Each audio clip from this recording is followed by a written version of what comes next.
Welcome to a video about Chester Zoo, easily the best zoo in the UK. With it not only being a very large zoo, it also has some really interesting and unique animals. An example of this is the Komodo dragon. The most bizarre thing about these Komodo dragons in Chester Zoo is that one of them has actually reproduced asexually and therefore has given birth to a clutch of its own clones. One of the most unusual species in the zoo was actually the tentacled snake. This snake is purely aquatic and has two little sensors on the end of its nose which look like tentacles. These appendages actually help it sense its prey, which grants it the ability to catch fast-moving aquatic prey. This snake is actually venomous but is not dangerous to humans, as the venom is specific to the fish that it eats.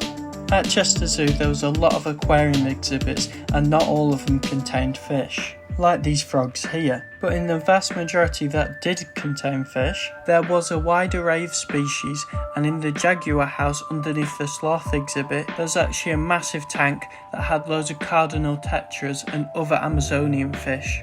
In the dedicated aquarium building there was a collection of pinstriped damber fighting over either territory or females. As you can see, these two large males are baring their teeth at each other.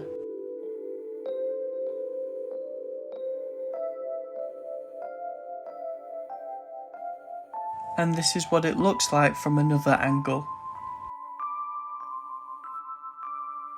These fish here, although looking fairly unassuming, are actually tequila fish. These fish are critically endangered, and with help from the Chester Zoo, more than 1,500 fish have been returned to the Tichilan River in southwest Mexico. As much as I love fish, nothing stood out to me more than the fact that they had a gharial. As much as this Sunday gharial wasn't as big as the traditional Indian gharial, it was still super interesting to look at. These crocodilians are specialised for catching fish with their long narrow snouts with teeth sticking out over each lip. I would estimate this individual would be around 8 to 9 feet long in total. Not only was this an amazing creature, but the exhibit itself was fairly naturalistic, with a lot of tropical fish swimming around the gharial, as well as a couple of turtles. Luckily, all the different species seemed to get on well with each other and none of them ended up as casualties.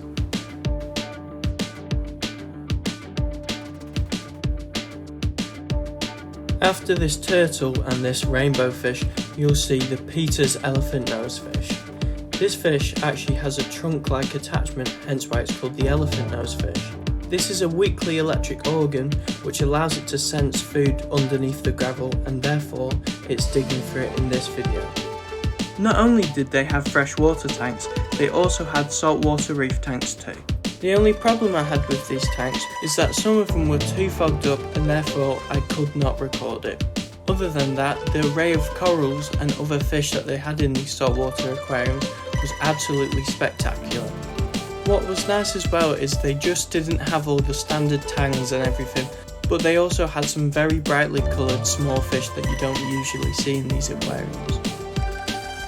This next tank was full of Banggai cardinals and clownfish. Both are very common in the aquarium industry, but you don't usually see this many Banggai cardinals in a show, and therefore I'm glad that Chester Zoo have considered this in making their aquarium. One of my favourite things about saltwater tanks is the variety of invertebrates that can go inside of them, such as this cleaner shrimp here.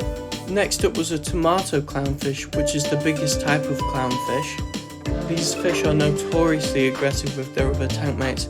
This must have been the case with this shrimp on the bottom because it wasn't very happy with it, as it constantly bared its claws at this tomato clownfish. You had to look carefully in this tank, otherwise you might miss tiny fish like this one here in the coral, or this brittle star that was just underneath.